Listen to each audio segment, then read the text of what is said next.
Hello. Hello. Good morning. Yan. It's been already so long. When I checked, it's already been 4 months ago since I made a video. So, ang dami nangyari in 4 months and I'm here today to make a record or testimony about what God did with my life in those 4 months. Yeah, I remember yung last na video ko is about Christ the Healer. So at that time, yun kasi yung lesson namin sa NLTC. And also at that time, hindi ko lang siya shinare muna sa inyo kasi I have been praying and interceding for this person. So ngayon, pwede ko na rin ikwento kasi na-receive na yung miracle. So at that time kasi, I had been quiet about it kasi not because I don't believe, but parang ano lang, parang sometimes kasi wala pang signal si Holy Spirit to let everyone know, parang gano'n. Kasi it becomes parang nagiging for show siya. So sometimes merong mga bagay na para lang muna sa'yo, and Holy Spirit is working inside your heart about certain things na hindi pa time i-share. Pero yun nga, going back to that last video, so it was a very memorable experience kasi nung time na yon, yun yung lesson. Sabi ko, Lord, I don't want to just write a report na parang, you know, yung I prayed for headache, yung mga ganon. Sabi ko, I want to believe for a really big manifestation of your healing power in others or even in my life. Kasi sa akin naman, wala na akong doubt kasi maraming times na ako naka-experience ng mga supernatural healings. So, wala na akong doubt doon. Tapos may mga at that time din, before that, diba, nagsaserve na rin ako sa healing room. So, ando na yung seed or nando na ako sa point na I believe in healing. I believe that God can heal. Pero I want to witness. I want a real experience, a tangible experience with the people I know. Parang ganon, diba? Kasi tapos prior to that din, bakit din ako nakarating sa healing room? Kasi nga nung mga time na yon is mga months before pa ako nag-NLTC, alam mo yun, nakilala ko sa YouTube pa lang naman. Na-introduce sa akin si Benny Hinn. So, Benny Hinn is nagpe-perform siya ng mga healing sa mga tao, yung mga ganon. Tapos parang I was so hooked watching those videos of him. Like, pagka there's something kapag nanonood ako nun. So, tsaka yung mga preaching niya, ganon. So, I got hooked, and then nakikita ko nung daughter ko na laging nanonood nun si Benny Hinn sa video. So, siya rin nanonood na rin, no? So, may mga times na kasi si Benny Hinn, ang way niya is mag-i-stretch forth siya ng hand, tapos natutumba yung mga tao. So, sometimes when I'm watching it with my daughter, sometimes, una, syempre, bata kasi yon. So, natatawa siya. Tapos sabi, ano ba? Parang na-amaze siya. Oh, what's that? Bakit ganon? Yung pag ganon ng hand, tumba lahat yung mga tao. So, hanggang naging parang household joke sa bahay. One time kasi, parang may nag-gesture ako ng gano'n. Pero hindi ako dahil naghihil. Parang, gumanon lang ako. Tong daughter ko na maloko, gumanon siya. Kunwari, na-slain siya. Tapos sabi niya, oh, Benny Hinn. So, naging parang joke-joke siya around our household na pag may nagganon ng kamay, mai-slain. So, yun. So, I don't take it so badly kasi alam ko naman na innocent na joke lang. So, but I still continued watching that, and I also let my children watch it kasi nga sabi ko, look at the healing power of God with these people, yung mga ganon. Kasi nga kapag pinanood mo yung mga videos na yun, parang wow, how amazing God is moving in those persons' life na parang mga impossible, pero grabe, gumagaling sila. So, di ba parang nakaka-amaze. So, fast forward to ano ba? Tapos, yun yung background, ano. So, parang, tapos may dumating na time, I'm not sure anymore na may tour itong si Taylor Swift, yung world tour ni Taylor Swift. 'Di ba? Yung nagtutour siya sa Japan, Australia, ganun. I'm not familiar with it talaga. Pero there was one day na nasa news siya, sa local news, sa 24 oras, na binalita doon si Taylor Swift. Pinakita doon yung clip na yung concert niya. So, my family are watching that. Sabi nung daughter ko, sabi niya, look at those people in that arena. They travel across the world just to watch Taylor Swift. Hula ko, ikaw pa, pag si Benny Hinn yan, ta-travel ka rin just to see Benny Hinn. Sabi ko naman, of course, sabi ko ganon. Kasi nga, di ba yun nga, dati may parang light talk or joke na parang, kasi I like Benny Hinn. So sabi niya, yung mga tao, idol nila kumbaga, sila, they go crazy over Taylor Swift. Pero parang kinompare niya na, ikaw, fans ka ni Benny Hinn. So, pag si Benny Hinn, si Benny Hinn ay matanda. At parang, kumbaga, joke pa din yun kasi parang, yung fans ka ng isang matanda or gano'n. So, parang in-equate niya dun yung passion ng mga fans ni Taylor Swift sa passion ko kay Benny Hinn. So, sabi ko, oh, of course. Sabi ko, oh. Pero, at that moment, syempre, there's a half truth but also a half joke when I said it. So, I have no idea that come March 14 yon, ay biglang merong nag-post sa group chat ng mga volunteer sa healing room. Ang post ay isang picture na actually is a poster announcement about Jesus Conference 24. Tapos nakalagay doon, isa sa mga guest is Benny Hinn. Tapos si Stephanie Getzinger, tapos si Upper Room, si Kristen Kane, Bill Johnson. So, pagkakita ko ng picture na yon, sabi ko, ala, nagsama-sama sila. And then at that moment, prior to that also, I remember na parang, kasi meron din ako nakita na conference coming up, which will be in Australia in May. It's Adore conference, Adore, sa Enjoy Church.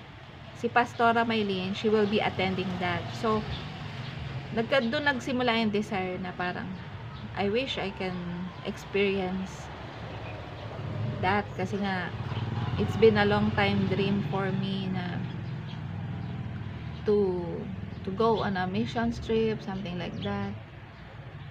So, sabi ko, Lord, eto na ba yun? Tapos, naalala ko noon, sa bedside table ko, meron akong binabasa na book. Yung book ni Andrew Wommack, yung Don't Limit God.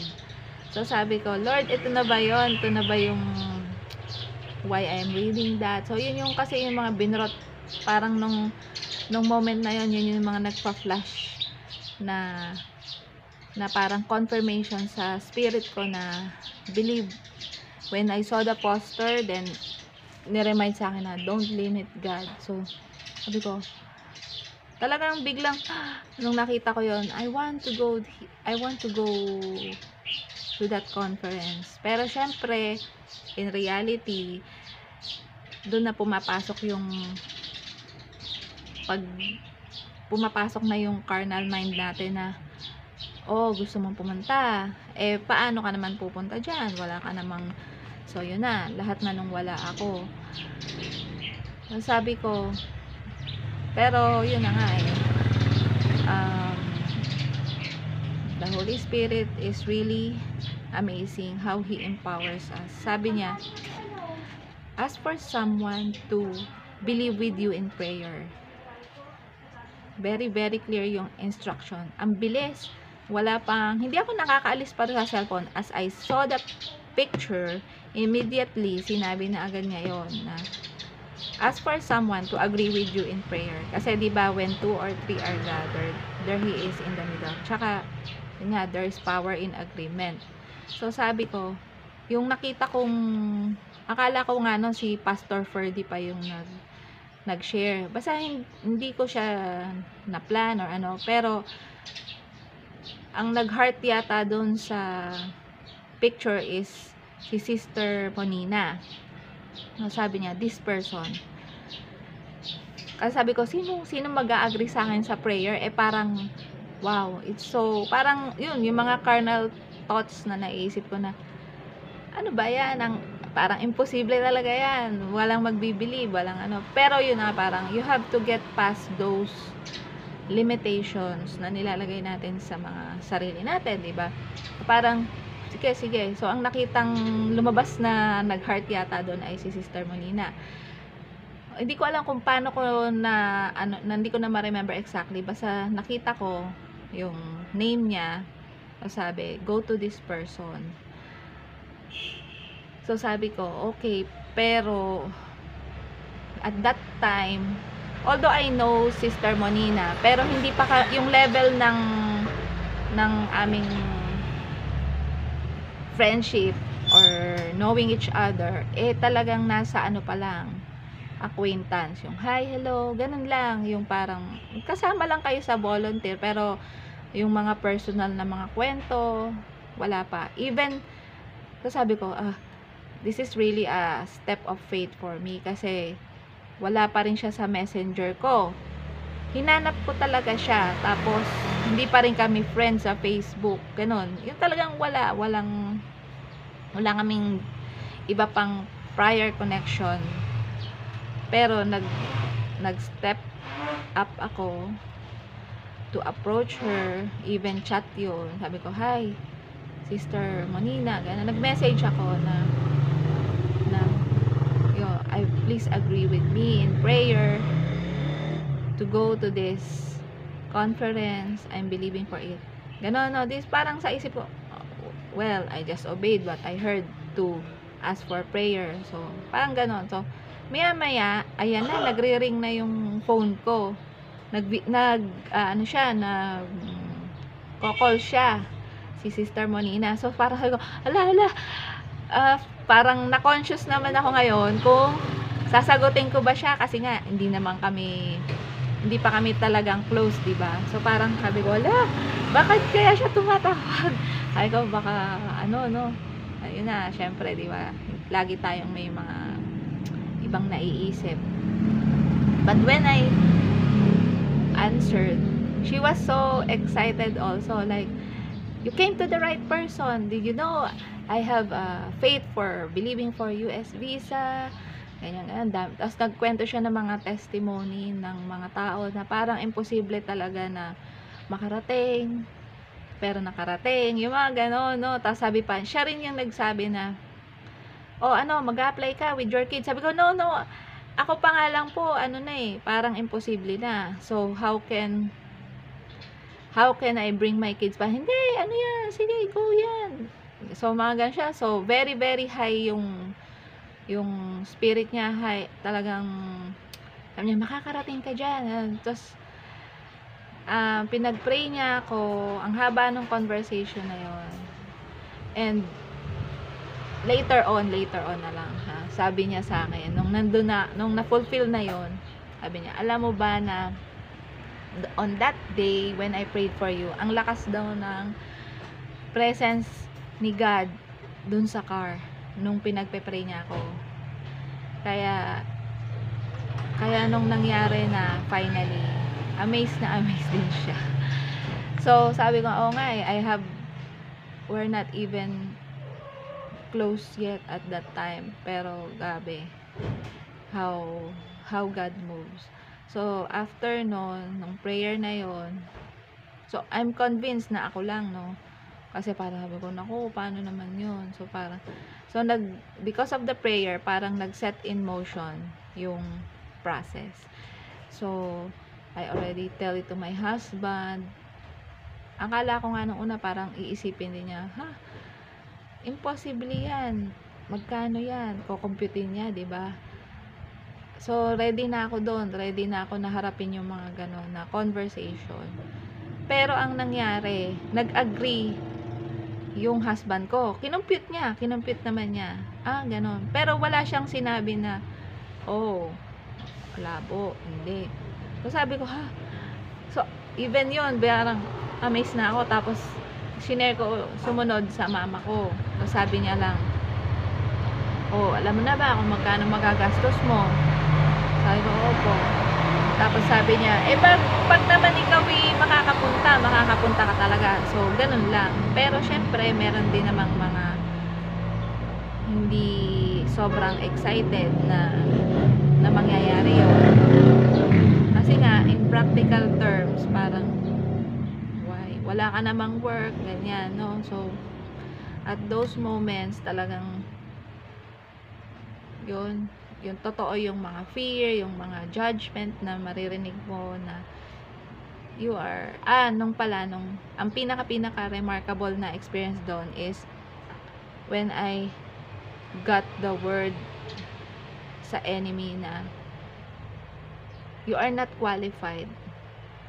Nung sinabi yon sa akin, wala ka kasing mga tax, wala ka namang ipapakitang proof. Anong papakita mong proof? Wala kang tax. Wala kang, hindi ka employed, na yan. You are not qualified.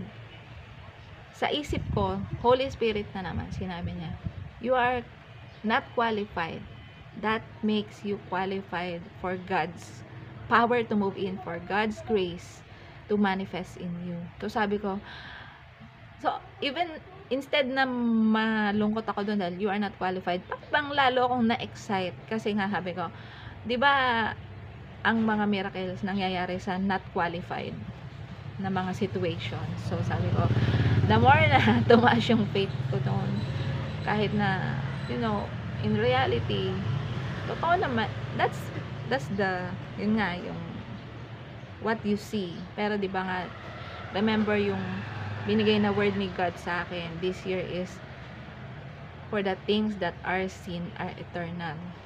So, day by day pa rin, yun yung doon niya ako inaakay doon sa, if this is seen, this is temporary. If this is unseen, this is eternal. So, sabi ko, okay. So, ang nangyari noon, so, gano'n, no? So, mga sumunod na araw, dumaan ka dun sa process na how are you going to go about this. Dumaan din ako doon nung nagpe-pray ako na, di ba, akala ko nga ako lang. Alam mo, kinorek ako ni Lord one day, actually night yun nangyari. Sabi niya, if you're just going by your own, kung mag-a-apply ka lang ng isa ka lang, and then nakapasa ka, you will think you did it in your own strength. Kasi possible yun eh. Posibleng makakalap, you can look for that amount of money to finance your trip. But I want you to believe that you will bring all of your kids in that conference. Then you will know it's me. Kasi at that range, you know it's impossible already because you know what you have. So alam mo na kapag nagawa mo yung ganon, it is really from Him. So sabi ko, okay Lord, sabi mo laman, believe lang eh. And diba, sabi nga, all you have to do is believe. So sabi ko, sige Lord, I'll apply my children also. And tapos nung nagagawa na kami ng appointment, yung nag-apply kami for appointment for interview, hindi rin ako, di ba, sobrang magaling sa mga, alam mo yon, yung pag-apply online, mga ganon. Lahat ng application namin ang gumawa yung anak ko. Even that, for me, that is probation. Kasi nga, what I cannot do on my own, God used my son and other people to help me. So ang bilis nung, alam mo yon, the steps followed smoothly. The steps are ordered. So tapos nagkaroon, naalala ko lang nung moment na we need to pay na, magsesend na kami ng online payment. Nung una nga parang umaatras na yung mga anak ko kasi sabi nila, mama, ang mahal, ang laki. Tapos paano pag hindi tayo nakapasa? Sayang yung pera. Kasi they know my financial state. Wala naman akong income, di ba? Ang natitira na lang sa akin talaga is yung kaunting savings ko na, yun nga, parang may savings naman ako pero hindi siya ganun kalaki. So sabi ko, what is faith for if I will hold on to that small amount that I have, right? So sabi ko, sige, I'm willing to let go of that. Kasi nga sabi ko, ganun talaga pag if you want to go sa new thing na sabihin, meron cost talaga ang to believe, to have faith. So sabi ko, sige, alam mo ba nung tinatransmit na namin yung yung mga payment, ang nangyari, ang naalala kong memory doon is yung paa ko parang may sensation na parang naka-float yung paa ko. Tapos ang nafe-feel ko in my spirit is nahuhulog. Yung parang you're falling from a cliff. So sabi ko, what's happening? Sabi ko, may nararamdaman ako, sabi ko. Pero sabi ko nga siguro that's part of letting go and dying to yourself. Pero nagkaroon ako ng ganong sensation na parang tumalon ako sa cliff, parang ganon. So I just kept that in my notes kasi sabi ko nga siguro that's that sensation will remind me that it was not easy, that I gave up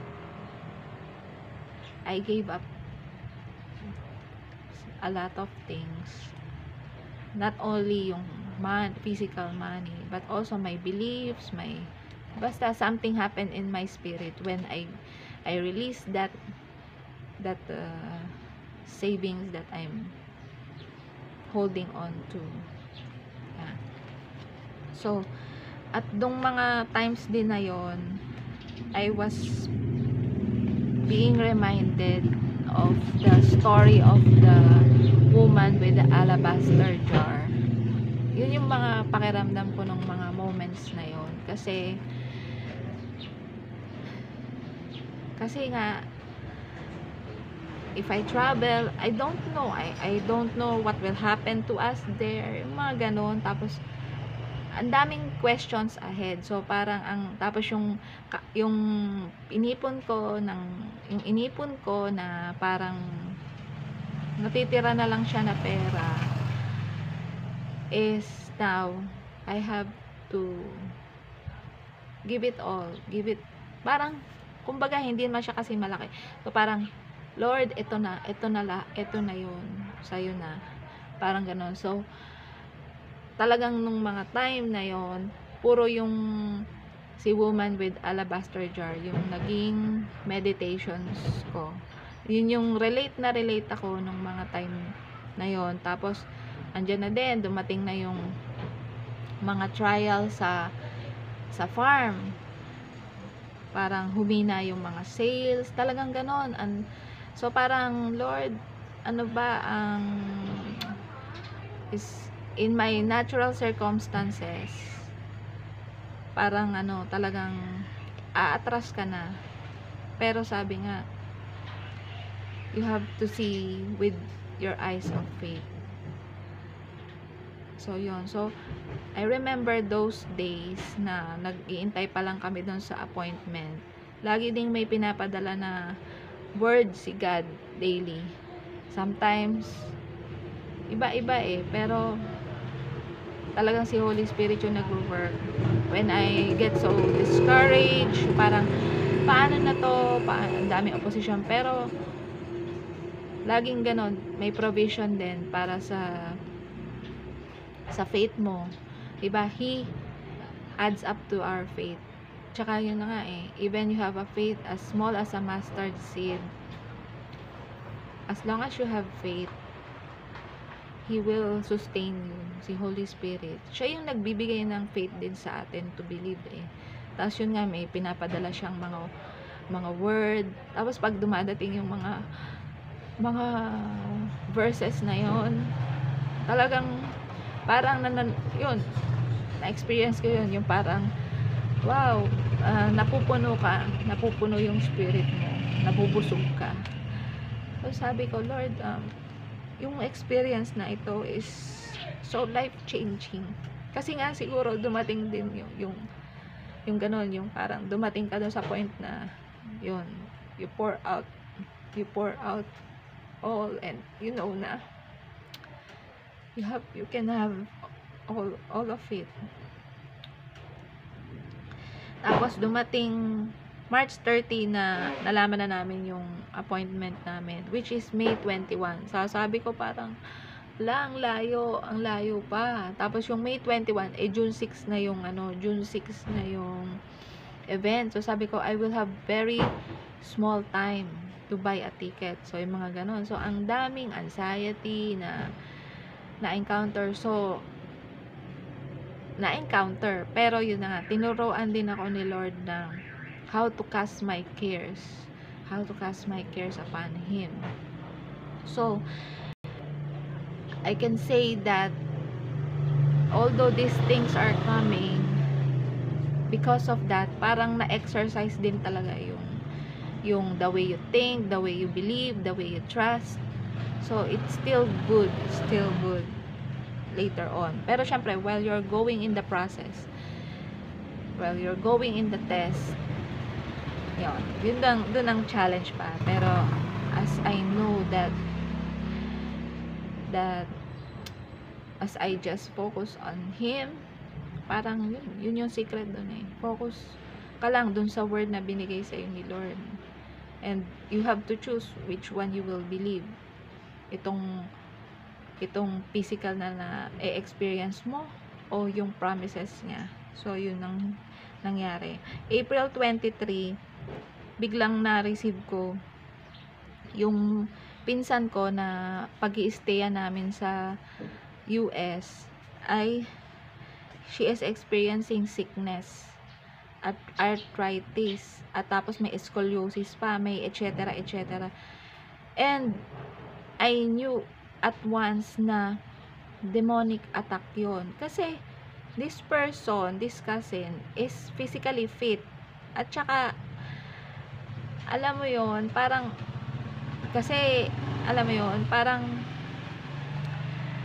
alam mo how the enemy works talaga to discouraged, to make you think impossible, hindi na mangyayari, yun.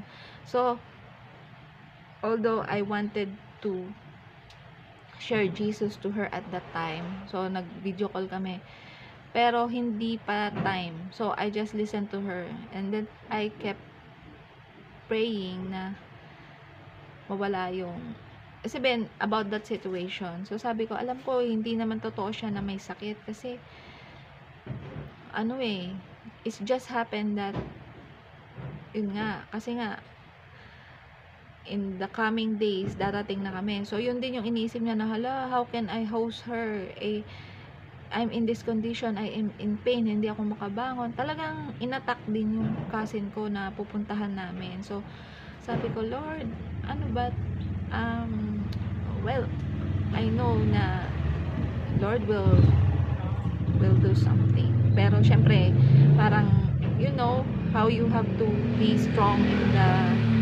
believing and not give up. So, yung mga ganon. Tapos hanggang April 30, nagkaroon ng miracle night sa church. Ang memorable dito is dapat si Daniel Colenda, yung sa Christ for All Nations, siya dapat yung darating. So, I was listed as volunteer, no? Pero ang nangyari, sa last minute, hindi makakarating yung si Daniel Colenda. And then, napalitan siya ni Pastor Joel Wong. So, why I am including this story here? Kasi, ginamit din ito ni Holy Spirit. Kasi later on May 2, diba April 30 yon, tapos May 2, I remember that day. I want to remember that day kasi in the morning, kasi nga diba I kanina sinabi ko na na-attack din yung aming business. Sobrang bumaba yung price ng quail eggs, as in talagang bagsak, tapos hindi makabenta, walang sales. So sobrang sabi ko, Lord, grabe naman, ano nangyayari. Tapos sabi, nung May 2, bakit siya significant? That morning, yung kaliit-liitang sales na ine-expect ko, 10 boxes na nga lang hindi pa rin nangyari. So walang sales. Then I went home, I went to my room. Sabi ko, Lord, I know that this is temporary, this is not my reality,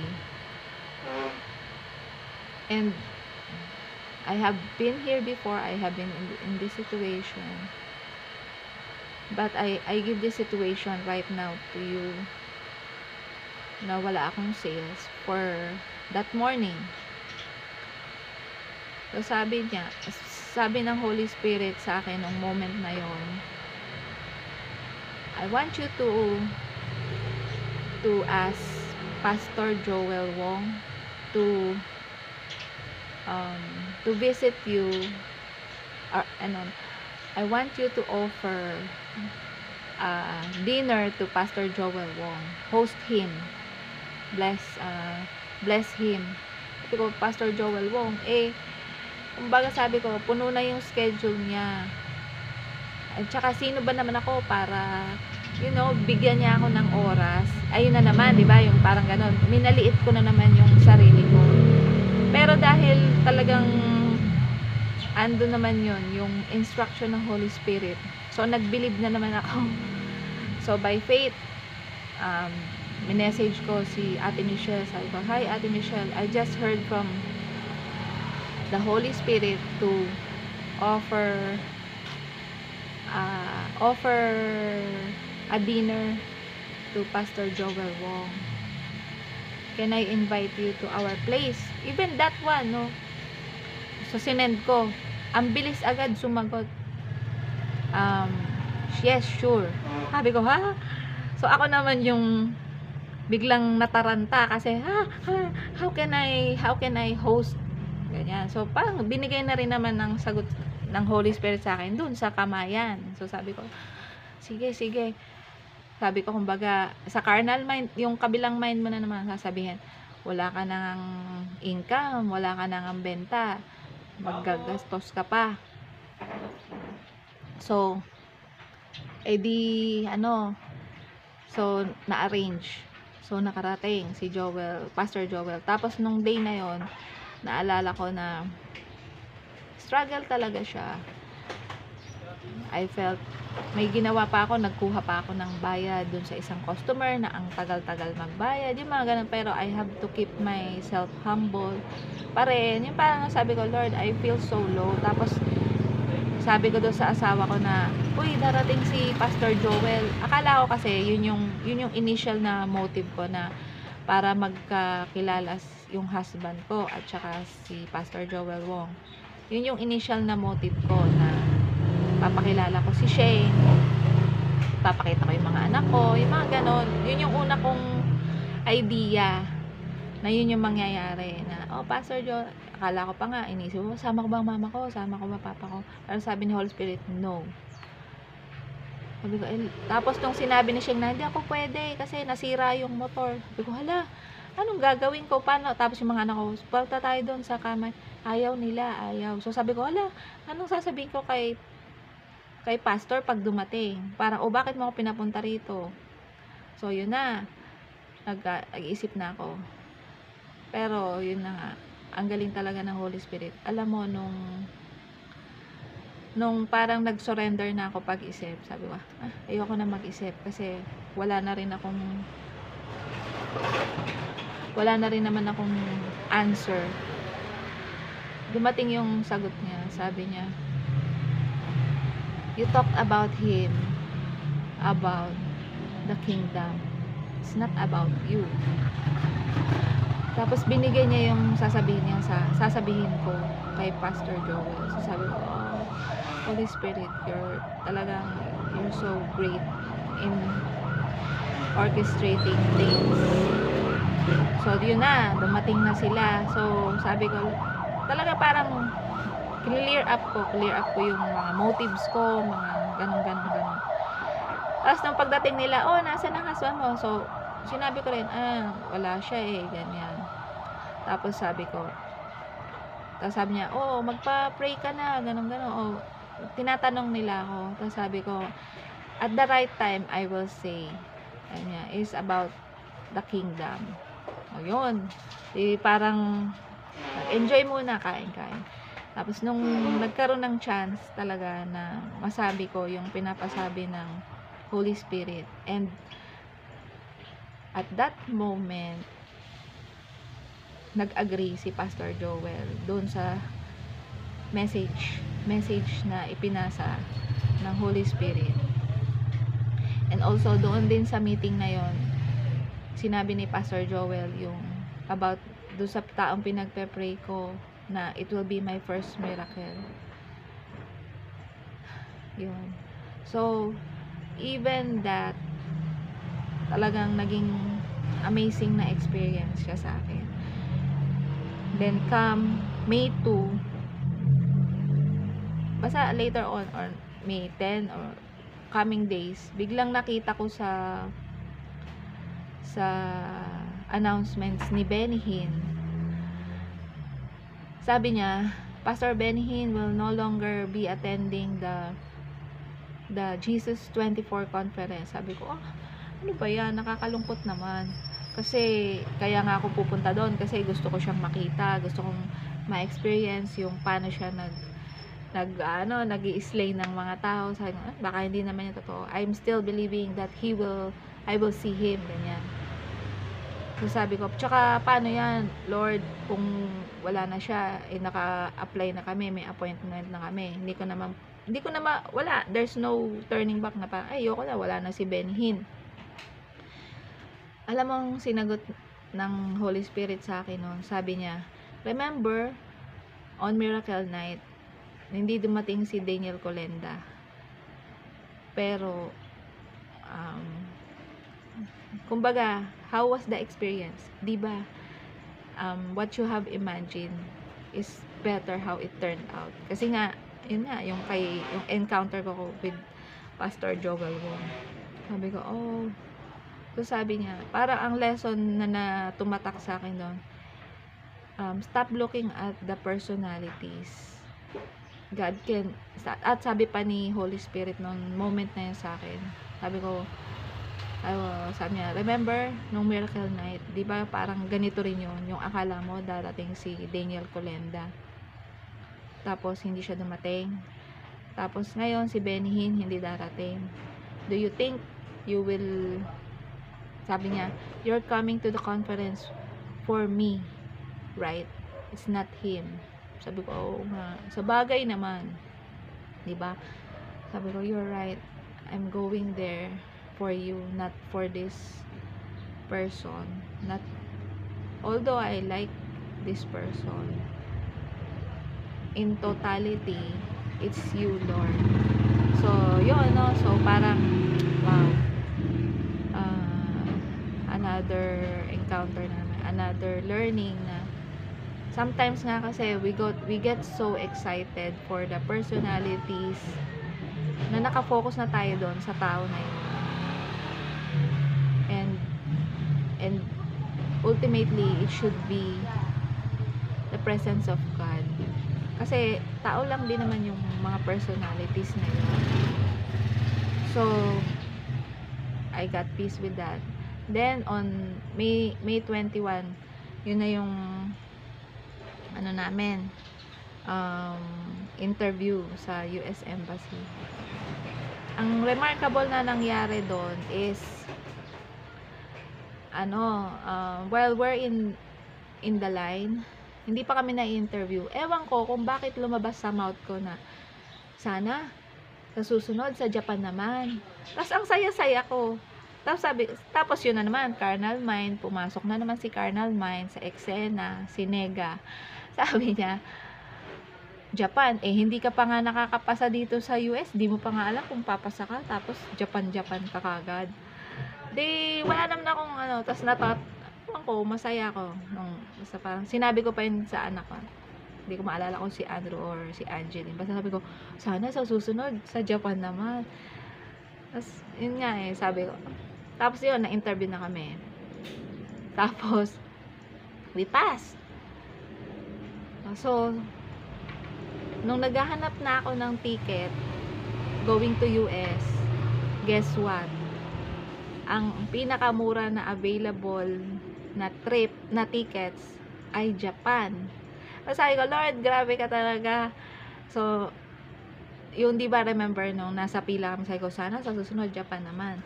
So, we had layover sa Japan. Tapos, ang naging airlines pa namin ay Japan Airlines. Na talagang, sabi ko, Lord, that's so, parang di ba, parang kasi iniisip namin, kailangan mo, mura lang yung flight. Tapos, kung China Airlines, meron siyang reputation, kung Japan Airlines, there's a reputation na mahal yan. Kasi, alam mo na, mahal ang Japan Airlines. Pero Japan Airlines pa yung naging ticket namin. Tapos yun, may layover kami sa Japan. So, nakapasyal pa ng Japan yung mga anak ko. Diba? So, sabi ko, Lord, sobra. Grabe. Grabe yung blessing nung nangyari. And, in between that, meron pa ding, naalala ko noon, no? May typhoon. May typhoon pa na dumating nung hindi pa nga ako nakakabili ng ticket noon. So, may mga pinadala pa ring mga fiery darts si enemy. Typhoon Aghon, the first typhoon for 2024. Dapat hindi siya dadaan, hindi siya magla-landfall. So, yung forecast is dadaan lang siya sa sea. So, kami naman, okay lang, ganun. Alak-alain mo, bigla siyang nag-landfall sa Quezon pa, sa may farm pa namin. So, imagine. Tapos, dito din sa Kalawan, ganyan, nawalan, I remember, nung day na yon, natulog ako, pero I was at peace, although, umaano na yung winds. Pagising ko, kasi nung time na yan, sabi ko, Lord, after the conference, what are we gonna do? So, wala pa akong, sabi ko, ano kaya, saan ako pupunta? Anong gagawin namin? Alam mo, after I just left, then I woke up. Yung cousin ko, naggawa na ng itinerary para sa family ko. So, sabi ko, Lord, grabe, natulog lang ako. Ito na yung sagot. And, pero at the same time, I'm facing this typhoon, this storm, na ang lakas-lakas. Pero yun din, in the middle of when the typhoon was ravaging our place, I saw my husband. He was in his room. He was praying alone and reading the Bible verse that I wrote for him. Specifically, kasi nga, dumadaan nga kami nung mga months na yon sa financial trial. So, sabi ko, Lord, this pa lang, grabe, big transformation na, kasi to see him believing God also in the midst of a storm is really a big transformation for him already. Kasi nga, before, diba, I already saw him how depressed, how scared, but now it's so different. He is reading the promises. It's Psalm 112, Psalm 112 that I wrote is on his table, and he was praying to God in the midst of the typhoon. When the at that moment talaga yumayanig yung buong bahay namin. So I said, when I saw him there, let's agree in prayer. So nag-speak out lang ako, very short phrases of declaring protection for our farm. Tapos our farm was spared compared to the other farms. Very may nabasa kasi yung fees, ganun. Pero ganun, naka-survive na naman. What could have been a very big devastation, we were spared again. So another hit, diba? Parang nung mga time na yun, iniisip ko, kung sa carnal mind din ng husband ko, pwedeng sabihin, wag na kaya kayong tumuloy kasi talagang walang-wala na tayo, ganyan. Pero I did not hear that from him. He is so positive, wala siyang pinakitang parang napipilitan lang siya. Everything was supernatural talaga. So, nung May 24, that's the day I received the confirmation from the Jesus Image Serve team na pumapayag na sila na pwede lahat mag-volunteer yung mga anak ko. Kasi, yun pa pala, prior to that event, kasi nga, mag-i-interview, sabi ko, how will I go about that? Sabi ko, ano na lang, papakita ko doon sa interview namin na we are volunteering for this event. By the way, para mag-attend doon sa event, you have to pay about $100 plus. So, nung time na nag-a-apply ako, sabi ko nga doon kay Sister Manina, Sister, sabi ko, uy, may volunteer pala pwede, tapos free. Sabi niya, bakit ka magbo-volunteer? First time ka lang attend. Dapat mag-receive ka. Huwag ka mag-volunteer. Sabi niya, nagtawanan pa kami, mamaya assign ka sa parking, ganyan. Pero alam mo, kinorek na naman ako ni Lord. Sabi niya, I want you to serve. Sabi ko, sige Lord. Tapos sabi ko kay Sister Manina, Sister Manina, sabi talaga, mag-volunteer ako. So sabi ko, di natuloy ako. Nag-apply ako, nakakuha agad ako ng tickets. Wala pa akong US visa, may tickets na ako para sa event. Pero later ako, nung nagmi-meeting na kami sa Zoom meeting ng mga volunteers, sabi nila, may age limit, ganyan. Nag-inquire kasi ako, kasi nagpa-pray din ako doon sa mga volunteers na, can you agree with me in prayer to believe that I will be able to go, ganyan. Kasi talagang prayer talaga lang yung ginamit ko. Sabi niya, the the age that can volunteer is only 16 years old. So, sabi ko, ala, paano na yun? So, hindi, sinet aside ko muna yun nung time na yun. Kasi, una, wala pa naman akong visa, diba? Tapos, nung malapit na, sabi ko, ala, minessage ko ulit siya. Dapat, hindi nga eh. Parang sabi ko, palulututin ko na lang. Pero, sabi ni Lord, no, you have to be honest about your situation. So, sinabi ko talaga na, ang plano ko noon, pag hindi talaga nila tatanggapin, ibabayad ko na lang yung bata na hindi pwede, no, para makapasok.